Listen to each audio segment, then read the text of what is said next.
আমি কিছুই চাই না, বিচার আপনারা করতে পারবেন না। আপনাদের এই ধরনের কোনো রেকর্ড নাই, আপনারা পারবেন না। আমার মেয়েও ফিরে আসবে না। আপনারা বিচার করতে পারবেন? পারবেন না। আপনারা কোনো এক্সাম্পল দাঁড়া করাতে পারবেন? পারবেন না। আমার থেকে স্টেপ নেবেন, স্টেপে লিখিত নেবেন? পারবেন না। আপনারা পারবেন না, আপনারা পারবেন না।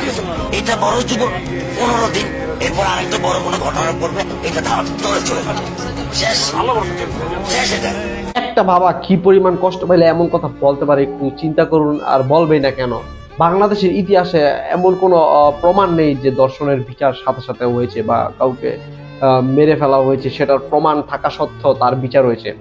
কারণ বাংলাদেশে বছরের পর বছর কেস মামলা চড়তে থাকে, আর এই ফাঁক দিয়া উকিল টুকিল যারা আছে তারা লাখ লাখ কোটি কোটি টাকা কামাইতে থাকে, কিন্তু বিচার ভাই কোনো হয় না। আর জজ বা আদালতে একের পর এক শুনানি চলতেই থাকে, বিচার হয় না। একদম চোখের সামনে আপনি যদি ভিডিও করে রাখেন না যে হ্যাঁ হত্যা করছে, এরপর হ্যাঁ বিচার হইতো না, প্রমাণ আছে, সাক্ষী আছে, সরাসরি ফাঁসি দেওয়া হবে, কিন্তু এগুলা ভাই করা হয় না।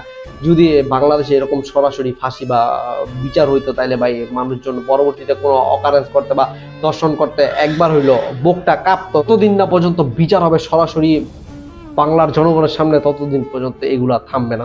আর একটা জিনিস প্রমাণিত হলো, বাংলাদেশের সিস্টেমের উপরে থুতু দেওয়া হয়েছে, থুতু। এর থেকে লজ্জা, এর থেকে শরম আর কিছু নেই। আমি যদি বাংলাদেশের সিস্টেমের সাথে জড়িত থাকতাম তাহলে আমি কচু গাছের সাথে ফাঁসি দিতাম এতদিনে।